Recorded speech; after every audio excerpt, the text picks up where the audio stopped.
Chamo para compor a próxima mesa a professora médica sanitarista Marília Cristina Prado Lovison.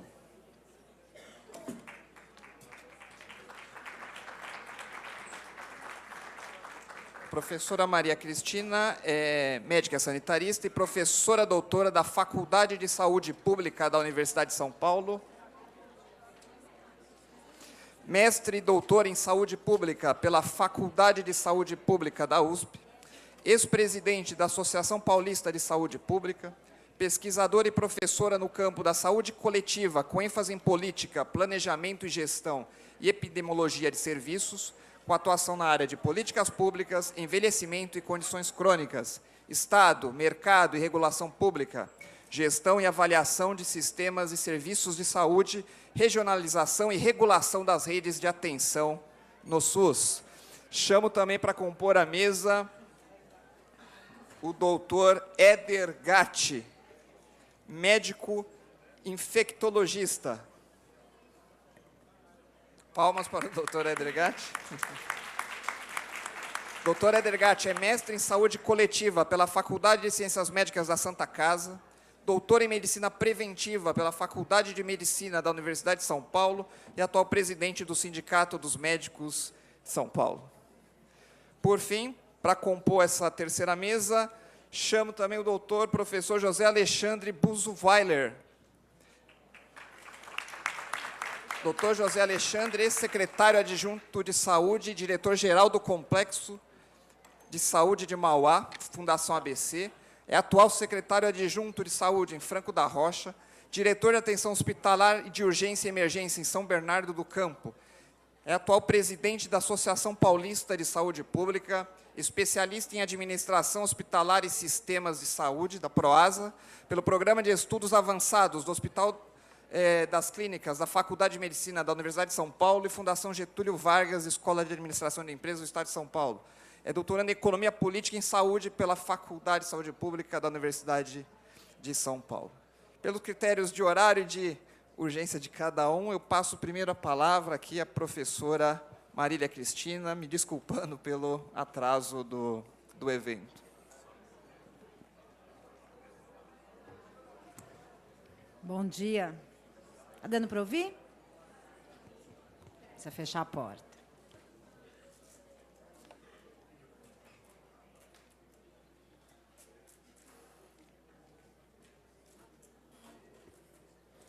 Thaís, por favor. Não dá para. Bom dia a todos. Eu gostaria muito de agradecer o convite e parabenizar o Instituto Legislativo Paulista e a Assembleia Legislativa aqui de São Paulo pela iniciativa não só da CPI, mas também de que a gente possa produzir esse debate para discutir o papel e o modelo e o quanto a gente está produzindo saúde para a população paulista com o modelo das OS. A outra mesa foi uma mesa legislativa, né? Por isso que eu reclamei. Acho que a gente tinha organizado para poder fazer uma fala um pouquinho mais misturada. E esta é uma mesa que vai trazer, então, pela primeira vez, eu sou obrigada a trazer o SUS para a cena, né? Eu sou professora na área de saúde pública e é deste lugar que a gente está falando, né? Então, falar da gestão pública e da administração pública é preciso que se fale dela no âmbito da gestão do SUS, né, e da construção de um sistema público de saúde que está na nossa Constituição e que a gente fez, sim, uma aposta de que ele é um sistema público. A disputa ideológica que se deu no âmbito da reforma sanitária e na produção de um sistema de direitos, ela foi muito intensa, né? Já naquele momento não era um sistema estatal, a gente tinha um sistema de uma medicina previdenciária e tinha um sistema, uma assistência para indigentes, para quem não tinha este benefício trabalhista, né? Então, um sistema previdenciário organizado sobre a lógica do trabalho. Quem trabalhava tinha benefício. Quando a gente tem a Constituição e o Sistema Único de Saúde, a gente faz uma aposta, portanto, que o sistema é universal, é de direito para todos e é financiado por impostos. Então, acho que essa é uma discussão importante para que a gente possa avançar na discussão. Deste ponto de vista, o é livre a iniciativa privada, ele entra na Constituição como um ponto de disputa, né, de que, sim, alguns entendem que saúde é do mercado, e desse lugar é possível produzir assistência médica, e outros entendem que não. Ideologicamente, o SUS entende que não, que o mercado entra na medida da necessidade e devidamente regulado. Por quê? Para que a gente possa evitar os conflitos de interesse do mercado, para que a gente possa ter os interesses públicos prevalecendo sobre os interesses privados. E, assim, o sistema de saúde se constitui, e já desde o seu início, ele tem uma rede estatal muito grande, do ponto de vista de unidades básicas de saúde, ambulatórios de especialidade, mas, desde o início, uma rede hospitalar que já tinha uma construção que vinha muito da comunidade, na construção do chamado terceiro setor, da filantropia, que é este lugar que não é público, não é privado, né, e transita pelo setor público com a égide e a lógica do setor privado não lucrativo. E, nesse sentido, a nossa própria Constituição, no Sistema Único de Saúde, coloca como uma prerrogativa prioritária a inclusão de prestação de serviços pelo setor não lucrativo, pelos filantrópicos, para compor o que a gente chama de uma saúde complementar. O sistema de saúde como um todo pode ser ofertado por administração direta, pelo serviço da administração direta, mas também pode contratar, né, serviços filantrópicos para compor esta rede de serviços, esta oferta necessária. Bom, naquele momento, essa era a grande discussão. Inclusive, será mesmo que esses serviços não lucrativos são melhores, são mais bonzinhos, né, são mais regulares? Havia até uma pejorativa brincadeira, que de brincadeira não tem nada, de que a gente tinha serviços extremamente filantrópicos, que vinham da benemerência, que vinham da construção comunitária, mas também tinha uma certa pilantropia. Isso vocês já devem ter ouvido falar isso. Isto para o bem e para o mal, todos já ouviram falar isso, né? O que isso queria nos dizer? O que essa narrativa nos produzia? Bom, será mesmo que o SUS vai dar conta de trazer para dentro do setor público este setor privado com uma lógica comunitária, benemerente, não lucrativa? Será que isto vai realmente compor o sistema de saúde na medida que a gente espera construir o SUS, um sistema baseado numa atenção primária, um sistema que aposta na vida das pessoas, nos territórios, e que não é um sistema de pobre para pobre, é um sistema para todos. E um sistema que não dá também para a gente imaginar, como a gente já falou aqui em outros momentos, que o setor privado, mesmo os não lucrativos, eles vinham para complementar um pouco esses lugares das ações sociais. A saúde é de extrema complexidade. Ela tem uma alta incorporação tecnológica. E ela tem uma aposta de como cuidar das pessoas que pode ser muito diferente se os meus desejos são públicos, os meus desejos são privados. Você chegar num serviço de saúde e poder ser cuidado, do ponto de vista mais global, com tecnologias mais leves, relacionais, do ponto de vista de produção de redes, de projetos terapêuticos que ajudem você a tocar a sua vida com mais saúde, é muito diferente do que eu chegar no serviço de saúde que vai cumprir meta, eventualmente, e vai fazer consulta, exames, procedimentos, internações, fornecer medicamentos e vai medicalizar a nossa sociedade absolutamente com uma incorporação tecnológica pouco racional e pouco sustentável do ponto de vista do financiamento do setor público. Ora, se há uma disputa deste nível, é muito preocupante quando a gente aqui fica fazendo, às vezes, até um certo discurso de retórica e uma disputa que ela vem de uma base ideológica, do que mesmo a gente acredita que é fundamental nas políticas sociais. Se eu, na construção do SUS, não compreendo que a emenda constitucional que congela gastos inviabiliza um sistema público de saúde e que não é absolutamente possível a gente mantê-la, seja gerenciando serviço pela administração direta, seja gerenciando serviço pela administração pública, não dá para continuar a conversa, porque em terra que não tem dinheiro, né, num sistema subfinanciado, onde a aposta não é cuidar das pessoas na sua totalidade, a briga de disputa fica tão grande que, se o setor privado entra para disputar, e, em alguns momentos, achar que a alma do SUS precisa ser revista e que a alma pública não é eficiente e que, portanto, precisa de uma alma privada, não há solução possível, é a barbárie. E aí é mercado. O mercado não cuida das pessoas, ele precisa do Estado, mas o Estado não cuida das pessoas sem o mercado. Portanto, construir processos regulatórios fortes, fiscalização é importante e transparência é fundamental. A gente não pode esquecer também que, quando a gente fala do controle social, às vezes parece um certo diletantismo, de que, como assim, esse conselho de administração das OS vai ter gente, vai ter usuário, vai ter povo, vai ter o quê mesmo, de que lugar é essa disputa, é quase impossível o próprio setor privado imaginar, dentro de um hospital, um conselho gestor, por exemplo. Às vezes é impossível para a própria administração direta também. Não é uma construção fácil, colegiada, compartilhada. Não é fácil nem compartilhar processo de cuidado entre o profissional de saúde e quem está sendo cuidado. Não é fácil compartilhar a tomada de decisões para um serviço funcionar. Mas é necessário democratizar as relações. Então, quando eu penso num instrumento fiscalizatório, vejo com bons olhos a necessidade da gente, sim, ampliar a visibilidade, né? Poder olhar para que rúbrica eu estou olhando, para que gasto eu estou fazendo. Vejam que a grande questão que a gente vem discutindo na falta de fiscalização e no quanto que pode ser um problema muito concreto de não construção do SUS, a inclusão das entidades privadas, mesmo não filantrópicas, chamemos ela de terceirização, de uma certa mercantilização, talvez de um certo empresariamento, para além da privatização, que também acontece no nosso Sistema Único de Saúde.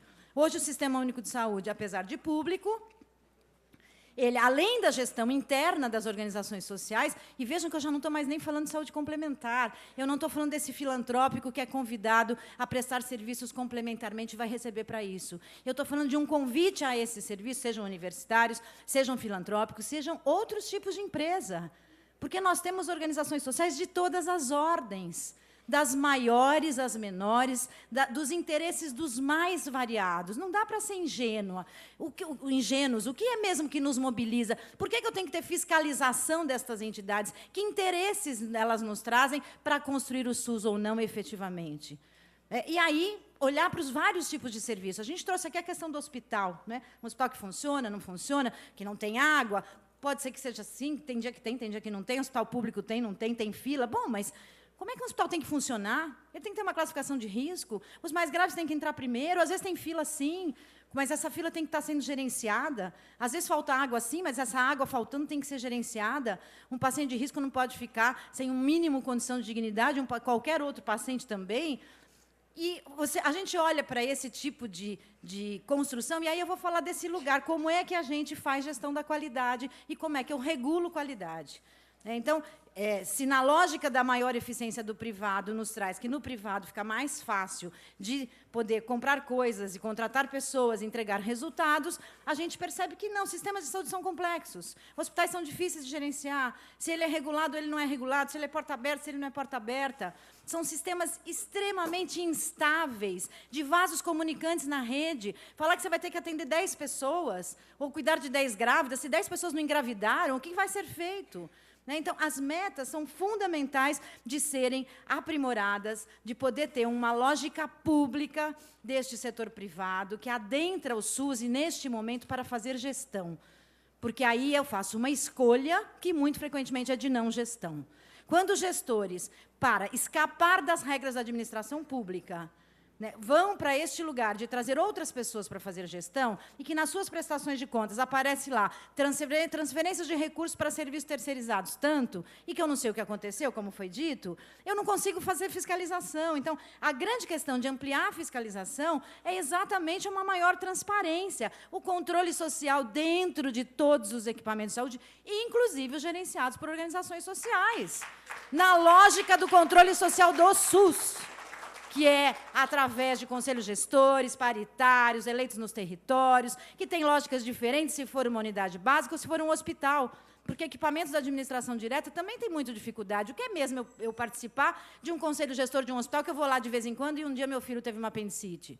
O que é participar de um conselho de um hospital, onde eu tenho um cuidado crônico, onde eu tenho várias pessoas que moram lá? E o que é participar de um conselho gestor de uma unidade básica que está no meu território, como um equipamento público, que produz saúde? Para isto, ele faz mais do que assistência à saúde. Ele faz muito mais do que assistência médica. E a outra grande questão, que eu acho que no aumento e no aperto da fiscalização, que é fundamental, nós temos que tomar muito cuidado como é que a gente dá conta, e aí é por isso que a gente põe em dúvida e põe em risco esta aposta de alguns gestores de como é que a gente produz cuidado. Na hora que o município de São Paulo, por exemplo, fez a opção de usar as organizações sociais para fazer gestão da atenção básica, de 100% da contratação de agentes comunitários, de 100% dos núcleos de apoio à saúde da família, que é a primeira grande entrada de equipe multiprofissional no SUS, dos centros de atenção psicossocial, que tem um modelo contra-hegemônico da saúde mental brasileira,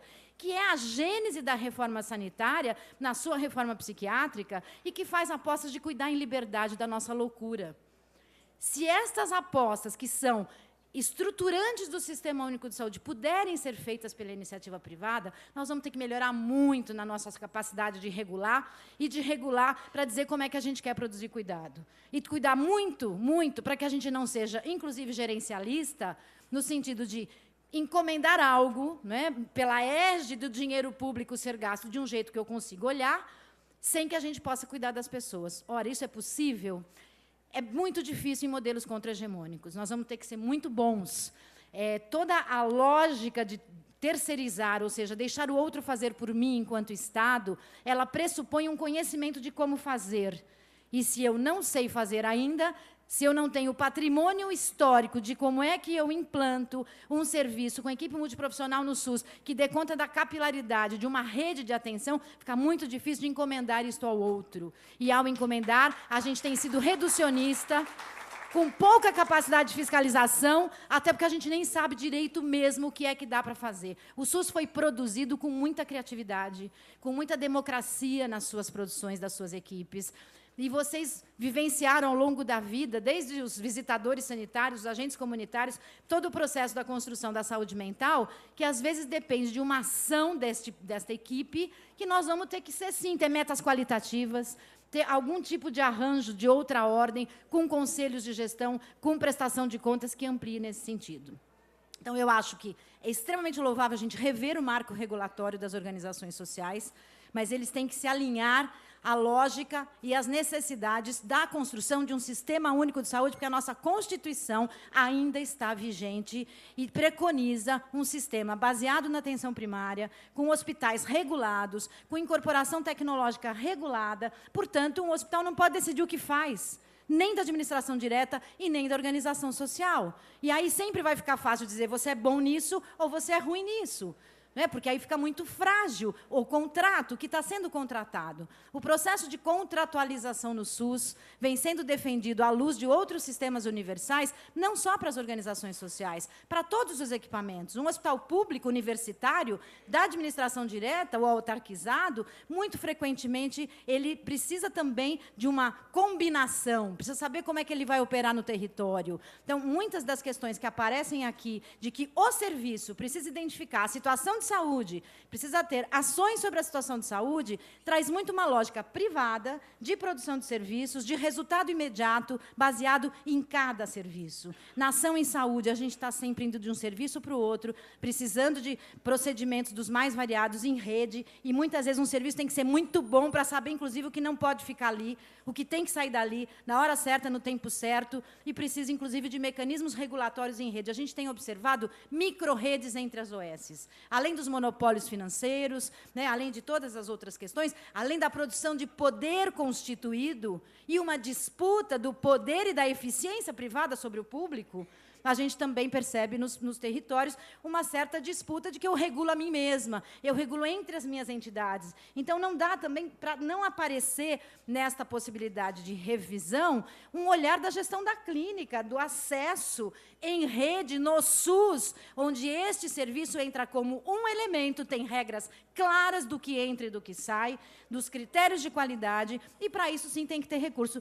Eu me preocupo muito com algumas coisas que apareceram. Nos primeiros 20 anos, eu acho muito tempo, ele entra quase na lógica da PPP, que é uma concessão, que é direito privado. Nós ainda estamos falando no âmbito do direito público. Então, nós vamos ter que assumir, se o direito público tanto nos incomoda e a gente quer sair das regras dele, vamos fazer uma reforma da administração pública decente para que a gente possa ter uma opção de fazer isso diretamente pela administração direta ou fazer qualquer contrato. Agora, se eu quero escapar da lei de responsabilidade fiscal, quero escapar da 866, e para isso eu trago alguém que tem outros interesses, que tem, sim, visão de lucro, mas que não pode escrever que tem sim, interesses políticos no território, mas não pode dizer que tem. Ora, nós não vamos chegar em lugar nenhum. Então, o SUS precisa de uma revisão da gestão pública para que a gente possa ter flexibilidade. Será que é uma fundação pública? As nossas autarquias, as nossas empresas públicas, aonde que elas fazem sentido, onde não fazem? Se há parentes de tal ordem em determinado território, eu preciso, pelo menos, garantir publicidade, transparência, de que todos tenham acesso a essa entidade. Eu não posso ter nos sites das organizações sociais que a minha missão é fazer com caridade, assistencialismo e religiosidade atenção primária à saúde. Isso não faz sentido, isso não é missão do SUS. Então, a missão das entidades não pode adentrar o sistema público e tomá-lo de assalto. Preciso regulá-lo nesse sentido.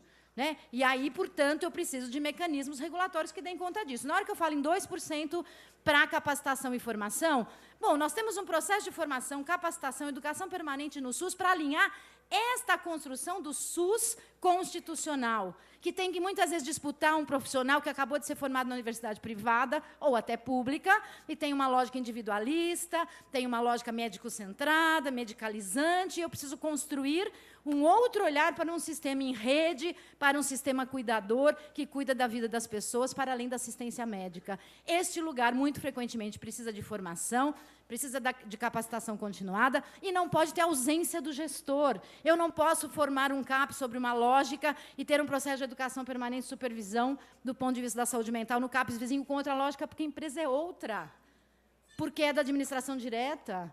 Então, como é que a gente consegue garantir que o SUS aconteça, mesmo se eu precisar e querer trazer para poder, junto com a gestão pública, produzir um sistema de saúde que tenha serviços para todos, que garanta acesso, que implante serviços novos e que, muito frequentemente, eu posso optar que não diretamente eu vou me ocupar daquilo, mas que ele aconteça de maneira em rede e regulada nesse sentido. Então, no mecanismo regulatório, isso precisaria aparecer um pouco mais. Me preocupa ainda a questão da agência, no sentido de que a gente vem trabalhando a questão das agências reguladoras no Brasil muito fortemente para regular este privado, e que a gente tinha que regular muito mais. Né? A própria ANS tem porta giratória, a quarentena é muito pouco, né, de alguma forma, regulada. A gente tem doutor consulta fazendo propaganda no metrô de São Paulo. E nós, usuários públicos, não precisávamos estar passando por isso.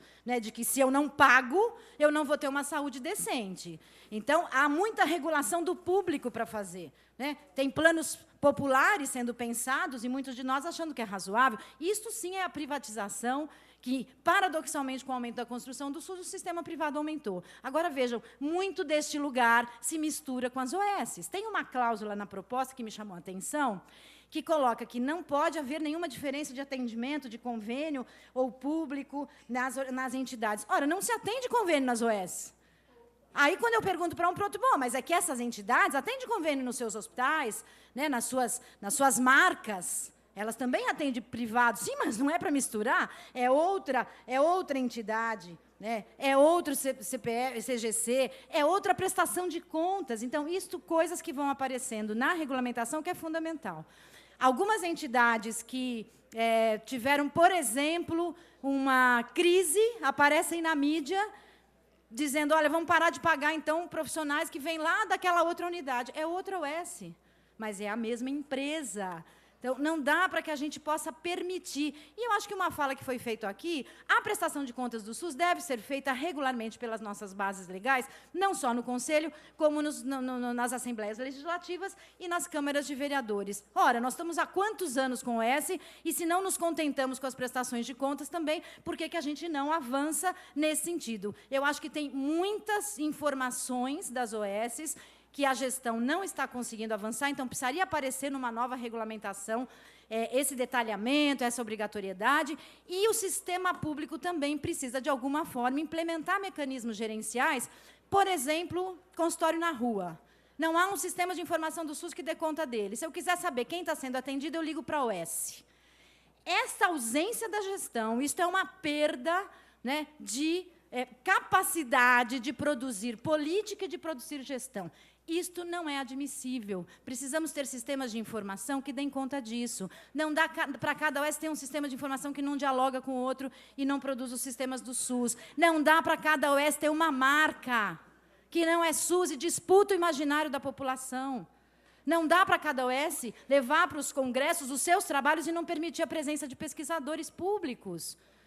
Não dá para que cada OS contrate seguro privado para os seus trabalhadores, cada um diferente do outro, num sistema público que defende que todos nós tenhamos acesso ao sistema público de saúde, não ao sistema privado. E isso entra na conta. Então, nós precisamos assumir o que entra na conta. Nós temos que assumir os salários que apareceram, que são muito maiores do que na administração pública.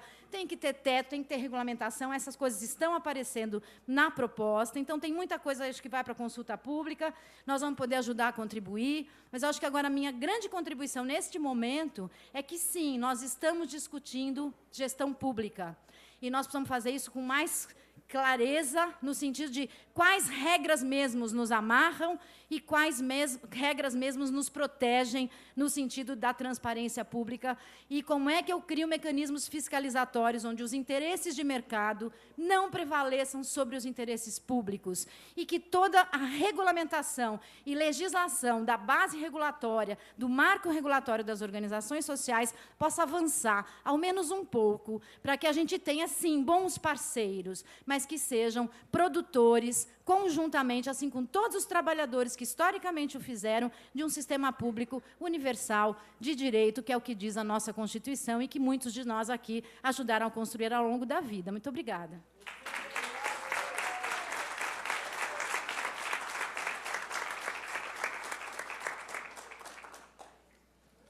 Agradeço imensamente a contribuição da professora Marília. Só um aviso a quem está, ou quem estava, né, assistindo aqui pela TV Alesp, teve que migrar para o YouTube, é que, por força da legislação eleitoral, a TV Alesp teve que passar a transmissão, mas aí esse período de 1 hora será retransmitido logo em seguida, né? Eu passo a palavra agora ao professor doutor Éder Gatti.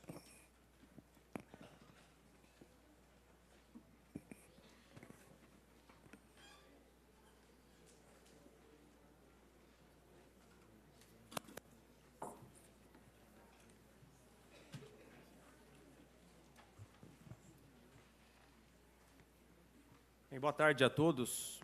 Eu gostaria de, primeiramente, cumprimentar meus colegas de mesa e agradecer ao convite a todos os membros da CPI das OSs. E, bem, eu atualmente estou presidindo o Sindicato dos Médicos de São Paulo e eu vi nos vídeos que foram apresentados antes de iniciar esse debate vários exemplos de problemas relacionados à contratação de médicos, a questão de terceirização, quarteirização. Então, eu acho que vale a pena eu aprofundar um pouco a discussão aqui em como o modelo e como a atual conjuntura do SUS tem impactado no trabalho do médico. E eu posso dar exemplos pessoais da minha vida profissional, certo? Como médico que atua no SUS, e posso também dar exemplos da minha vivência como presidente do Sindicato dos Médicos de São Paulo. No exercício da medicina, eu já tive a oportunidade de 2 vezes trabalhar para organizações sociais. Uma vez eu trabalhei por cerca de 1 ano. Eu trabalhei no Hospital Vereador Storópoli, que é um hospital da Zona Norte, é um hospital municipal, é um hospital que já historicamente é administrado pela SPDM, então eu fui funcionário da SPDM por 1 ano, trabalhava na sala de emergência desse hospital nas quintas à noite.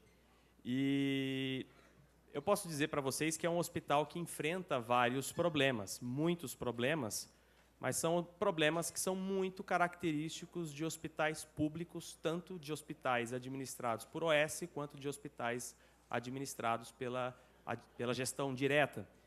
E eu confesso que eu gostava de trabalhar lá, porque eu me sentia muito útil como médico nesse hospital, gostava muito da equipe, a equipe médica, a equipe de enfermagem era muito próxima, muito amiga, o trabalho era muito fluido por conta disso, e tinha uma vantagem que hoje, infelizmente, está ficando relativamente escasso, é que eu era carteira assinada. Então, 7 da noite da quinta eu ia lá, batia meu dedinho, fazia o meu plantão, 7 da manhã da sexta-feira batia meu dedinho. Se eventualmente eu trabalhava um pouco mais, eu era devidamente remunerado com hora extra, recebia meu salário todo mês, pegava todo mês a minha cesta básica e ok, certo? A minha outra experiência como médico que prestava serviço, que trabalhou em organização social, foi uma coisa bem pontual. Uma colega minha, infelizmente, ela perdeu o seu companheiro de forma trágica, jovem, enfim. E ela entrou em luto e, por conta do luto dela, ela pediu para que eu e outro colega cobríssemos o seu trabalho de infectologia no Hospital EVA, que é o Hospital Estadual do Vila Alpina, tá? Que, se eu não me engano, é administrado pelo Seconce. E então eu fui lá, bem de forma pontual, foram 2 dias só para ela, enfim, organizar a vida dela, e fui lá fazer interconsulta de infectologia. E uma enfermeira me acompanhou e eu fui passar visita nos leitos que solicitaram interconsulta. Me chamou muito a atenção naquela época, veja, eu não era do sindicato ainda, então, assim, me chamou a atenção na época a estrutura que o hospital tinha. Não sei como é que está hoje, mas, enfim, isso foi em 2013 também. Um hospital bonito, arrumado, uma boa estrutura. Eu andei pelas UTIs, então, assim, muito bem organizado. Mas uma coisa me chamou muito a atenção, foi quando eu fui passar visita em pacientes da clínica médica, da enfermaria de clínica médica. E me chamou a atenção porque os médicos, colegas médicos, eram muito jovens, e me chamou a atenção também porque eu fui ver um paciente em específico, e só para explicar brevemente, esse paciente era um paciente HIV positivo, ele tinha HIV, e ele tinha meningite por um fungo. E é uma meningite que causa aumento da pressão do sistema nervoso central. Então, você, para aliviar a pressão, tem que colher líquido da espinha do paciente todos os dias, até o tratamento fazer efeito e a pressão diminuir. E aí eu dei esse parecer para o colega médico que lá estava na enfermaria. Falei para ele, olha, o tratamento é esse, então todos os dias você escolhe o líquido da espinha, mede a pressão e tal. E o colega me respondeu o seguinte, olha, a gente vai colher na terça e na sexta. Aí eu falei assim, não, você não entendeu, eu preciso que você colha todos os dias. Aí ele falou assim, não, mas eu não posso colher todos os dias porque o médico que colhe o líquido da espinha, só vem na terça e na sexta. Eu falei, não seja por isso, colha você. Você é o médico da enfermaria, você que deve fazer isso. E aí ele me respondeu, eu não sei fazer e não posso fazer. E isso me chamou um pouco a atenção, porque eu estava em um hospital estadual, certo? Que a gente espera um pouco mais de especificidade nesse serviço, diante de um paciente que precisava de uma assistência e o colega não estava preparado para prestar essa assistência. Então, a solução foi tirar o paciente de lá. Então, a gente articulou uma regulação, o paciente acabou sendo transferido para o Instituto de Infectologia Emílio Ribas. Tá? E aí, depois, eu fui entender o que estava acontecendo. E aí, a minha colega me explicou. Todos os médicos que atendiam no hospital estadual, lá do Vila Alpina, eram recém-formados. Todos eles eram recém-formados, coincidentemente todos formados na Santa Casa, e eles estavam trabalhando para uma pessoa que era dona de uma empresa médica, certo? Um professor figurão da Santa Casa, que assinava todas as AIHs, todas as autorizações de hospitalização, e aí esse hospital que tinha pacientes graves estava com médicos recém-formados na sua enfermaria. Tá? Então, assim, isso me fez entender muito o que acontecia ali, por que aquilo tinha acontecido. Então, era uma situação de precarização do trabalho médico e, consequentemente, tendo não só impacto na vida daquele médico que estava prestando esse serviço em situação precária, mas também na vida dos pacientes que dependiam dessa assistência. Então, esse é um exemplo na minha vida profissional. Agora, quando eu entrei no Sindicato dos Médicos de São Paulo, eu consegui ter uma visão um pouco mais macro da questão das organizações sociais. Porque aí a gente já tinha uma visão num nível um pouco mais estadual. E, realmente, não dá para colocar todas as organizações sociais no mesmo balaio. Tá? Não podemos cometer esse erro. Não podemos cometer esse erro. Eu costumo classificar as organizações sociais em 2 grandes grupos. Eu costumo classificar as organizações sociais em organizações sociais tradicionais e organizações sociais abutres. E eu vou explicar para vocês por que eu faço essas 2 distinções. Bem, as organizações sociais tradicionais, elas são mais antigas, ok? Elas estão mais tempo aí prestando serviço para o poder público. E eu não vivi isso, mas assim, as pessoas que viveram esse crescimento dessas organizações sociais alegam que elas tiveram um papel importante aí na expansão do SUS. Pode ter até uma certa lógica. Veja, a gente viu o SUS sendo criado na Constituição de 88, anos 90, logo depois, o SUS precisava expandir, porém vieram as reformas do Estado, Lei de Responsabilidade Fiscal, Lei das Organizações Sociais, e essas organizações sociais foram usadas, segundo alegam as pessoas que defendem organizações sociais, para fazer essa expansão do SUS. Esse argumento eu até respeito. Mas veja, logo depois veio a década de 2010. A década de 2010 a gente embica em uma crise, e isso daí leva o financiamento do SUS para uma situação crítica. E é o que a gente justamente está vivendo hoje. É justamente o que a gente está vivendo hoje. E o financiamento do SUS, financiamento que já é escasso, já é problemático, ele se agudiza em problemas. Tá? E é nessas horas que surgem, então, essa figura que eu chamo de organizações sociais abutres. E aí eu vou explicar para vocês com exemplos o que seria uma organização social abutre. Por exemplo, Hospital Municipal Antônio Giglio de Osasco. Tá? É um hospital que ele era administrado pela Fundação ABC, certo? Então, o atual prefeito Rogério Lins, ele não sei se termina o contrato, se rescinde o contrato, se quebra o contrato, isso eu não sei dizer, mas num dado momento sai a Fundação ABC e entra o Instituto Saúde e Resgate à Vida, o IRSSV, eu não sei qual que é a sigla. Entra uma organização social aí, que o CIMESP já teve vários problemas com essa organização social de cunho trabalhista em municípios ali do Vale do Ribeira. Essa organização social entrou ali na Fundação ABC. Pois bem, ao entrar, os médicos da Fundação ABC e todos os outros funcionários foram demitidos, mas os seus direitos trabalhistas não foram pagos. As rescisões dos contratos de trabalho não foram pagas. A organização social alegava que a prefeitura não tinha feito repasse. Os médicos, a prefeitura alegava que tinha sim feito os devidos pagamentos. Conclusão, nem a OS, nem a prefeitura assumiu a responsabilidade por isso. Todos os médicos tiveram que ir, junto com os outros funcionários, tiveram que ir para a Justiça do Trabalho para conseguir rever os seus direitos ali. Outro exemplo, ProSaúde administrava as unidades básicas de saúde do município de Catanduva.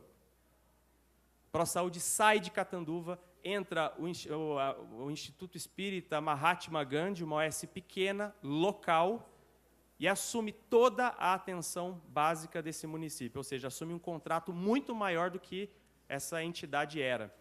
E aí, os profissionais foram demitidos do ProSaúde, não receberam seus direitos trabalhistas e o Mahatma Gandhi assumiu.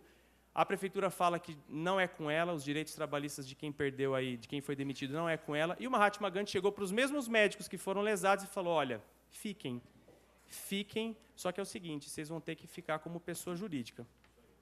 E aí, se vocês não ficar, tudo bem, tem quem quer que fica, quem quer ficar. E aí esses médicos, bem, não tem como que fazer, eles acabaram ficando, porque não há muita oportunidade para esse tipo de mercado ali, eles eram médicos de família, e aí eles tiveram que entrar na justiça para rever aí os seus direitos. E aí tem um exemplo que eu gosto muito de dar, que é o exemplo de Barueri. Aí o exemplo de Barueri, ele mostra muito como é que funciona esse tipo de calote.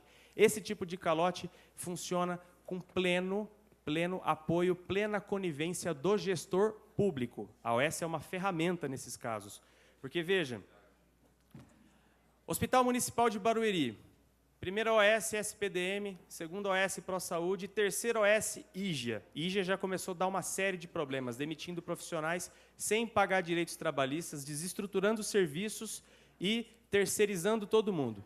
Ok. O IGA vai sair. Quando ele vai sair, o próprio prefeito Furlan foi ao hospital, subiu em cima de uma mesa, eu não sei se era uma mesa, parecia um pequeno palco, eu vi só o vídeo da cena, que foi filmado, e ele falando, o próprio prefeito falou para os funcionários, gente, é o seguinte, vocês serão demitidos, vocês têm direitos trabalhistas, só que não será pago. Se vocês quiserem que os seus direitos trabalhistas, vocês vão ter que acionar a Justiça do Trabalho. O prefeito falando isso. Então, a OS foi usada para fazer essa sacanagem aí. E aí, o que acontece? Todos foram demitidos, médicos, enfermeiros, todos os que eram seletistas foram demitidos, e a SPDM, que entrou logo em seguida, que voltou, ela, infelizmente, acabou tendo até uma atitude de OS abutre aí, porque ela foi lá e pejotizou todo mundo. Pejotizou todo mundo. Estou falando do trabalho do médico. E aí, esses profissionais que estavam lá pelo IJA tiveram que entrar na Justiça do Trabalho para rever os seus direitos. Então, isso mostra um exemplo de como o gestor público é conivente com tudo isso. E aí, vamos lá. Para mim, o exemplo mais agressivo, inclusive, foi mostrado no vídeo aqui. Instituto Gerir entra em Guarulhos. Guarulhos tinha 3 serviços da administração direta: o Hospital Municipal de Urgência, o Hospital Municipal da Criança e a Policlínica Paravente. Eram hospitais da administração, serviços da administração direta. Pois bem, município com uma crise fiscal alegada por eles, etc., etc., e eles decidem trazer a organização social para melhorar os problemas dos serviços, né? E aí, esses serviços, eles, de fato, tinham problemas como quaisquer serviços públicos, só que eles eram preenchidos por profissionais da administração direta. Eram funcionários públicos que ali trabalhavam e já tinham um serviço, os serviços já eram minimamente estruturados. Pois a prefeitura colocou várias equipes, deslocou várias equipes para unidades ambulatoriais do município e trouxe a organização social de Goiás, colocou a organização social ali no município, e a organização social começou a assediar os médicos profissionais, servidores públicos, seguinte, eu vou colocar você à disposição, ok? E você, cirurgião pediátrico, você vai ser deslocado para uma UBS. O cara ficava, não, peraí. Na época, eles procuraram um sindicato, a gente chegou a fazer uma intermediação com a prefeitura. Aí, a organização social começou a fazer o seguinte, servidor público, faz o seguinte, vem aqui comigo, você pede licença sem vencimento do seu vínculo e vem trabalhar comigo. Você vai receber aqui, PJ, sem imposto, você vai ganhar muito mais, vem aqui comigo. Na época, o Simestre falou, não faz isso. Falamos para todos os médicos, não faça isso. Inclusive, a gente fez uma resistência e quem resistiu acabou ficando no serviço, recebendo como servidor público, porém, trabalhando num ambiente administrado pela organização social. Vários colegas ficaram muito insatisfeitos, porque eram colegas que estavam trabalhando na residência médica desses serviços, se sentiram assediados, pediram exoneração. Então, várias equipes foram desestruturadas e vários colegas pediram licença sem vencimento e entraram no esquema da OS. Aí vocês falam para mim assim, olha, o médico também é esperto, né? O médico gosta de PJ, o médico é empreendedor, gosta de ganhar dinheiro, né? Pois bem, o médico é vítima nisso daí. Aí eu vou explicar para vocês por quê. O médico, no caso ali, ele falou, você vem trabalhar com a gente. Beleza, então eu entro com o meu PJ, eu tenho aqui minha empresa e vou exercer minha medicina liberal aqui na sua OS. Não. Eu já tenho a minha empresa. A minha empresa é essa. Que ela já tem, inclusive, o meu contador. A OS falando isso. E coloca assim, se você quiser trabalhar aqui, Você entra como sócio minoritário, 1% da empresa é sua. Tudo bem? Os colegas entraram. Conclusão, 1 ano depois, sai o Instituto Gerir dando um calote de 3 meses nesses profissionais e entra, no caso do Hospital Municipal de Urgência, a Santa Casa de Birigui, no lugar do Instituto Gerir. Esses médicos ficaram sem receber o seu dinheiro, não tem como reclamar, porque eles são sócios da empresa, né? A prefeitura fala que o problema não é dela, porque ela fez o repasse, a organização social fala que a prefeitura não fez o repasse, os médicos procuram o sindicato, a gente fala, pô, galera, a gente falou para vocês não entrarem nessa. Não dá. Olha o esquema, como ele é roto, ele é podre só na explicação que eu dou para vocês. Então, esse, para mim, foi um exemplo de organização social que tratorou o serviço público, deu um chega para lá no serviço público de forma muito forçada e criou uma situação que inviabilizou o serviço. Os serviços estão fechados, vocês viram aí. O HMU está fechado. E aí a rede de saúde de Guarulhos está sem cirurgia eletiva, tá? A maior porta SAMU do município está praticamente fechada, certo? A rede está completamente desgastada, saturada, uma crise, um colapso geral. E aí, diante desse cenário de caos que eu falo para vocês, por que essas OS se submetem a essa situação de caos? Aceitam esses contratos nessas situações esquisitas? Né? Porque essa é a pergunta que eu sempre me faço. Por que a Santa Casa de Birigui, por exemplo, aceita entrar num esquema tão estranho como esse? Sabe? E é interessante que, mesmo nesse cenário tão caótico, a gente vê novas organizações sociais surgindo a todo momento. A todo momento. E veja, organizações sociais de outros estados estão vindo para assumir esses contratos bizarros. E pior, a gente está vendo Santa Casa do interior quebrada por aí, se qualificando como organização social e enfrentando o chamamento público para ganhar contratos milionários. Então, assim, o modelo está com muito problema. Então, a gente precisa rediscutir o problema. E, assim, vendo esse movimento todo das organizações sociais, está virando business isso. O que leva a surgir tanta OS e o que leva tanta Santa Casa a se qualificar dessa forma para concorrer a esses contratos milionários? E a gente está falando, gente, de dinheiro público. De dinheiro público. Enfim, mas, focando na questão do trabalho médico, a gente está vendo, sim, a quarteirização, terceirização, para aqueles que não gostam de falar que OS é terceirização, ok, mas está se terceirizando a atividade fim. O colega, o advogado que falou hoje de manhã, ele falou assim, ok, o Supremo votou que é constitucional a terceirização. Ok, aí eu pergunto, o gestor público, nesse processo todo de terceirização, com esse monte de intermediário, veja, do médico que está na ponta ao gestor público que faz o repasse financeiro, a gente tem a OS, a empresa terceirizada, e esse médico que está na ponta, ele não é dono do PJ, ele não é um empreendedor, ele é um caixa 2. Ele é um caixa 2. Aí eu te pergunto, o gestor público tem controle sobre isso? O gestor público sabe quantos médicos de fato estão lá na ponta? Qual que é a formação desse pessoal?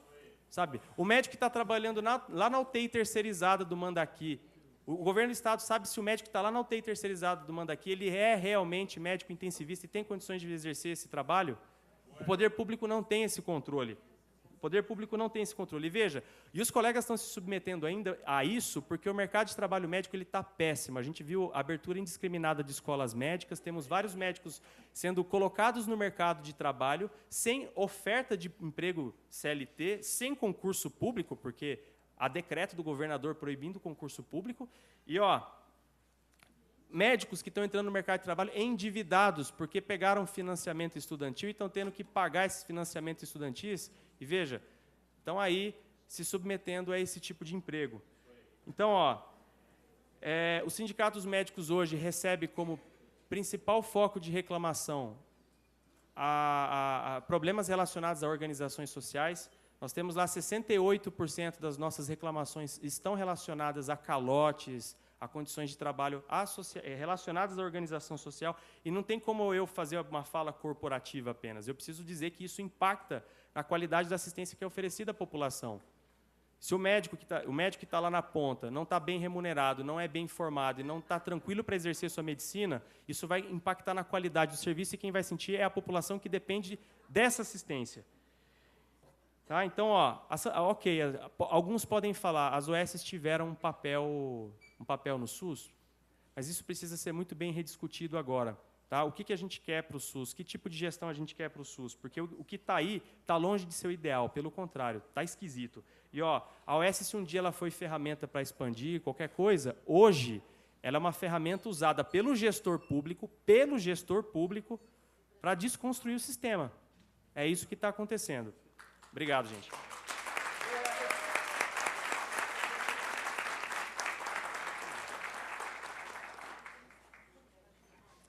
Agradeço, doutor Éder. Passo a palavra agora ao doutor José Alexandre Buzu. Pessoal, boa tarde, tudo bem? Então vamos começar a fazer uma explanação rápida aí. Já estamos com bastante fome, né? Já são quase 2 horas. Eu vou falar um pouco na linha do que a Marília Vision já apresentou, para começar a falar que nós estamos falando de SUS, tudo bem, gente? Então, OS é uma ferramenta, deixa bem claro aqui na minha perspectiva. Eu represento aqui a Associação Paulista de Saúde Pública. Então, é uma ferramenta que, teoricamente, não deveria ter um poder político, né? Um poder de dizer, de gestão em si, né? Por mais que ela seja uma ferramenta de gerenciamento, ela não é uma ferramenta de gestão, porque quem é o gestor municipal, estadual, federal, né? São esses que são levados, votados para isso, como poder executivo. O legislativo, obviamente, tinha que estar de olho nisso. A gente viu um pouco na história aqui que tem sido falho, vamos dizer assim. Mas eu vou falar de uma questão mais estrutural, tudo bem? Então, eu vou começar a falar sobre o SUS, sobre uma economia política por trás disso, das ideias, obviamente, sobre o público-privado, e aí nós vamos entrar na apreciação do projeto de lei que está sendo pensado aí, que eu já fiz algumas anotações lá, tudo bem? Para passar é assim, né? Passou. Então, o setor saúde no Brasil é pensado dessa forma, tudo bem? Sistema público e sistema privado. Eu escrevo sistema privado, mas para falar um pouco, né? Porque o sistema, teoricamente, se organiza, né? Então, o sistema privado nunca será um sistema. Por que nunca será um sistema, pessoal? Porque são interesses privados que entendem a saúde enquanto negócio e compartilhar informações clínicas, compartilhar informações de gestão é concorrência. Então, não tem como ser um sistema. Tudo bem, gente? Então, para garantir um sistema único de saúde, só é possível dentro do sistema público. É a primeira defesa que eu estou deixando clara. A intenção aqui é essa. Então, eu vou chegar já nas OS, tá bom? Mas nós estamos caminhando. Legalzinho? Bom, a estrutura de financiamento do SUS, gente, vocês conhecem um pouco ela, né? Todo mundo acha aqui que o SUS é bem financiado. Acho que não, eu vou mostrar rapidamente nos gráficos. Por que eu estou falando disso? Vejam, se eu tenho um sistema que é estruturalmente desestruturado, porque não tem estrutura financeira, de base orçamentária protegida, eu tenho que ter um sistema mais eficiente, não é? Olha que legal! E quem garante a eficiência do sistema? É a lógica empresarial, não é? As empresas são mais eficientes que o poder público, não é, gente? LRF 8666 é para garantir mais eficiência para o Estado. Ah, é, gente? Tanto que a gente terceiriza, tanto que a gente faz contratos de gestão com as OS, para garantir maior eficiência. Mas por que disso? Vejam, porque há uma insuficiência estrutural de financiamento, não só do SUS, de toda a política social no Brasil. Então, eu preciso falar disso, entendeu? Para não ficar um papo meio maluco, né? Então, o sistema de saúde está aqui, né? Que legal. Aqui, a gente fez no artigo 99 a abertura à assistência à saúde, que é livre iniciativa privada. Tem OS que já trabalha com o lance da dupla porta, que é um negócio maluco, né? Então, tem algumas unidades, sei lá, de saúde, hospitais, institutos, sei lá, HC, sei lá, que tem, assim, dupla porta, né? Então, se o cara tem plano de saúde, ele acessa de um jeito, se ele tem dinheiro do bolso, ele paga do bolso, se ele é pelo SUS, é pelo SUS. Mas cada um num tempo de acesso diferente, né? A tomografia que demora 2 meses, essa aqui demora 1 mês, isso aqui é para amanhã. Como é que esse dinheiro entra? Esse dinheiro entra pela OS. Mas eu não vou falar sobre isso, estou só falando de forma geral. Percentual de gasto público. O Brasil aqui, que é essa primeira coluninha aqui, tem um perfil de gasto muito parecido com os Estados Unidos. Tem, no decorrer dos anos, olha que legal, 2006 até 2014. Dados do Banco Mundial. Quer dizer que a gente diz que tem um sistema universal, só que a gente se comporta como um sistema liberal. Olha que interessante. Países de sistemas universais, Canadá, França, Japão, Reino Unido, tem perfis de gasto público, sobre o total do gasto em saúde, muito maior, em cerca de 80%. Aqui nós ficamos em 40%, 50%. Tudo bem, gente? Entender isso é entender a ordem vigente, do público para o privado.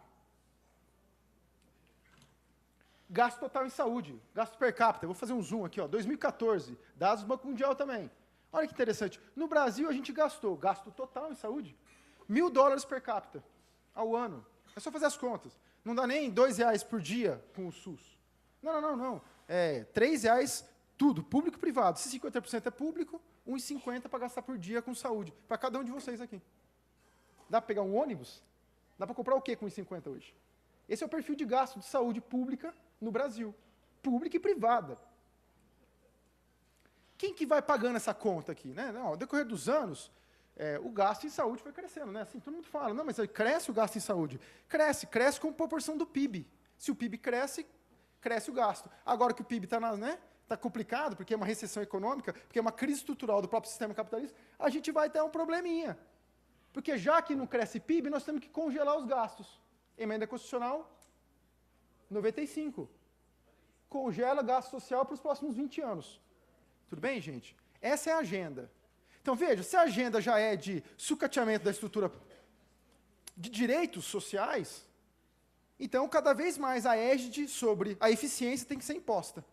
Então, obviamente, cada vez mais a ideia de negócio, a ideia é que o negócio tem que ser eficiente, que tem que ser mais produtivo. Veja, produzir tomografia, produzir mamografia, não é produzir melhores condições de vida para a população, vocês estão entendendo? Tem que produzir para quem precisa. Agora, a lógica de produtivismo vai para dentro do contrato de gestão. Aí o produtivismo não está só para o gestor do contrato de gestão, para a OS, está para a equipe de saúde que eles contratam. E depois está para o trabalhador agora. Agora é individual. Olha, gente, reforma trabalhista. Podemos terceirizar, quarteirizar todo mundo agora. Não é mais só equipe médica. Porque antes era em caráter emergencial, né? Escassez de médico no mercado, aquela coisa toda. Por isso que se tolerava. Agora, gente, vai começar a aparecer a associação e cooperativa de gente comunitário, de auxiliar de enfermagem, de fisioterapeuta. Escrevam aí. Vocês estão entendendo que é uma ordem vigente? Então é bom entender isso. Porque isso é de cunho político. É da nossa manifestação, ou não. Gasto em função saúde, né? Olha o perfil, que interessante. Somado lá os 3% do PIB, mais ou menos, 3,5% do PIB, de gasto público, né? Quem aqui faz uma quedinha e se mantém é a União, a maior parte. É óbvio, os tributos estão lá. Né? Nossa reforma tributária que não sai, mantém os gastos mantém a receita tributária lá na União. E depois eles repassam para os municípios. Só que os municípios é a galera que está marcando, que está aqui, ó, lá, que está gastando mais, vai crescendo. Ó. Aí os prefeitinhos, ou os prefeitos, as prefeitas, vão se complicando, porque vão se endividando. Não tem recurso suficiente, aí vai usar as OS, né, a fala do Éder aqui, para, quando não tem recurso, pega a próxima OS, você vê qual OS lá que estava te devendo, entendeu? Vocês estão entendendo? Porque o Ministério do Trabalho vai procurar os dois, o gestor e a OS. O gestor passa para a OS para o gestor, e aí fica nisso, né, o tempo vai correndo, vai pagar a multa, e pronto, gente, protelou. Resolveu o problema de agora, da insuficiência de recursos. Vejam. Privatizando. Então é uma lógica dentro da própria lógica. É a repetição. É uma loucura. Veja, aqui é um slide finalzinho aqui, ó. Gastos com saúde 2015. Vejam, é só uma pizza, olha que interessante. União, Estado, município, né? Olha o ressarcimento SUS. Plano de saúde que a gente acessa, né? Eu não tenho plano de saúde, mas quem tem plano de saúde acessa a área pública. Teoricamente, o plano deveria cobrir, então ele vai lá e paga para a área pública. É parco, ó, R$16 per capita ao ano. Gasto tributário, vixe, gente, olha o SEBAS. Quem tem SEBAS aí? Qual é essa que tem SEBAS aí? Pois é, ela tem isenção na cota patronal do INSS. Vai dar um valor alto, eu vou mostrar para vocês já já. Aí começa a aparecer um negócio chamado economicidade.